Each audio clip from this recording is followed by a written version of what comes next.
Your excellent presentation on the European standardization policy. Now I give the floor to the rapporteur, Mrs. Mizzi from S&D. Thank you.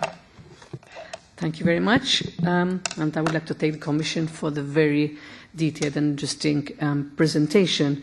I'm very glad to see that finally we are raising the political and strategic importance of ICT standardization.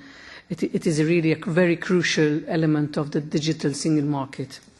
Well, ICT basically conditions us and controls every aspect of our lives. And we sometimes don't realize how much standards are everywhere around us. And they can reduce the costs for business and consumers. They can enhance performance and improve safety. They can boost competitiveness and innovation of European business and products on the global market, and we know how important that is. They are essential for achieving the digital single market. It is also essential to ensure compatibility and the interoperability of components, products and services in the digital single market.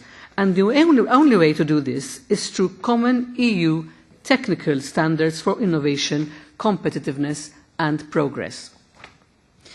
Imagine, for example, you buy an electric car, and as you know, being very ecologically savvy, but you have nowhere to charge it. Imagine you buy something from the internet, and your software doesn't support it. Or imagine you have a television, and you cannot watch anything on it. Basically, that is what we're talking about in simplified terms. And we only have one shot at this. And if we do it right, we can assist Europe to maintain its leadership in technical development and global trade as a hub for global standardization. Unfortunately, I did not have sufficient time to look into details in the Commission's standardization package because I was only allocated the report late last week. But I am sure we will have other occasions with the Commission to discuss this. However, I do like to make some general remark, which I think I would like to include, and which is very important in my work as a rapporteur for this year. For example, it is very important that we improve standardization process and efficiency of standards setting system in ICT by developing and promoting globally high EU standards for high quality and safety. We need to avoid the risk of closed value chains. The role of SMEs and consumers in the whole process is extremely important. Consumers not only need to have user-friendly access when it comes to the digital products, but as well need to have trust and confidence in the system, especially when it comes to data protection and security of services.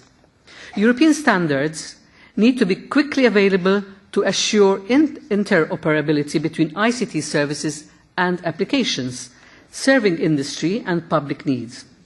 We need to know that the nature of the standards, perimeters, and the way and the process standards are made, and even more importantly, by whom they are made. We need to find a way to involve various stakeholders to work together, such as the public authorities and policymakers. For example, where the Commission has requested a standard, the European Parliament can play an important role in public scrutiny.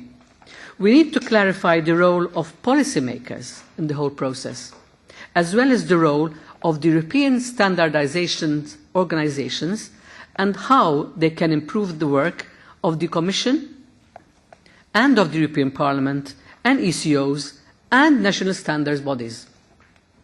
We should also find the right balance between users, consumers, and the industrial competitiveness perspective.